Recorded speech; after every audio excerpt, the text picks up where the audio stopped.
ஆளுநர் வந்து சட்டசபையிலிருந்து வெளியே போனதுக்கு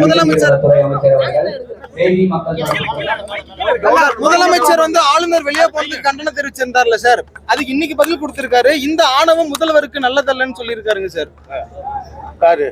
ஆளுநர் வந்து முதல்வருக்கு இருக்கிற ஆணவம் சரியில்லை, சட்டசபையில் வந்து இருக்கிற மரபை தான் நான் பாட சொன்னேன், ஆனா அதை தாண்டி அவங்க எதிர்ப்பு தெரிவிக்கிறாங்க, பாரத தாயின் குழந்தைகளா இதை பண்பெற்றணும்னு சொல்லியிருக்காரு சார். அதாவது மரபு அது அல்ல. இத்தனை ஆண்டு காலமாக முதலிலே தமிழ் தாய் வாழ்த்தும் இறுதியிலே தேசிய கீதம் பாடுபட்டு வந்திருக்கிறோம். அந்த மரபை மாற்ற சொன்னது அவர்தான். ஆகியனாலே தவறு இழுத்தவர் அவர்தான். அவர் பார்த்து முதலமைச்சரை ஆணவம் என்கிறார். ஆனால் அவருக்கு கவர்னர் என்கிற திமிர் இருக்கிறது சார். அதே போல மீனவர் சமுதாயத்தில் நடந்த ஒரு நிகழ்ச்சியில முதல்ல தேசிய கீதம் பாடி இருக்காங்க, அதுக்கப்புறமா தான் தமிழ் தாய் வாழ்த்து பாடி இருக்காங்க சார். தெரியல. அதே போல சீமான் சொல்லியிருக்காரு, பெரியார் வந்து எந்த சமுதாயத்திற்கு நல்லது செஞ்சாரு, அவர் என்ன புரட்சி செஞ்சாருன்னு கேள்வி எழுப்பியிருக்காரு. நான் பெரியாரை பற்றி அவதூறாக பேசுகிறவனுடைய பிறப்பையே சந்தேகப்படுகிறேன்.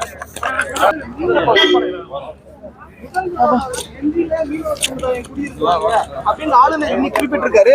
ஆனா நாம பல கடிதம் எழுதியிருக்கோம், முதல்வரோட இதயத்துல மீனவர்கள் இருக்கிறாங்க அப்படின்னு சொல்லியிருக்காரு ஆளுநர். ஆனா நாம எழுதின கடிதங்களுக்கு இதுவரை பதிலே வரல. செல்வ பெருந்தகை வந்து நீங்க சட்டசபையில பேசுனீங்களே சார், தேர்தல் சமயத்துல பொங்கல் பரிசு பார்க்கலாம்னு சொல்லிட்டு, நான் தேர்தல் சமயத்துல பொங்கல் தேர்தல்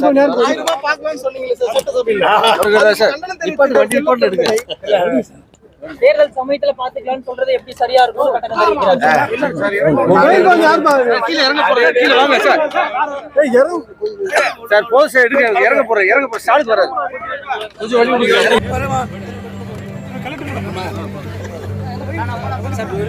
ஈரோடு கிழக்கு தொகுதி அந்த பை எலெக்ஷன்ல வந்து அதிமுகவும் புறக்கணிச்சிருக்காங்க, இன்னைக்கு பாஜகவும் புறக்கணிக்கிறோம்னு சொல்லிட்டாங்களே சார். இல்ல அது எப்படி பாக்குறீங்க சார்? பெரும்பான்மையா இருக்கிறது திமுக மட்டும் தான் களத்துல இருக்கு இப்போ, அதை எப்படி பாக்குறீங்க சார்? எல்லாருக்கும் பயம்னு சொல்றாங்க, ஒரு சிலர் இருக்காங்கல்ல, அவ்வளவு பலமா இருக்காங்கன்னு அர்த்தம்.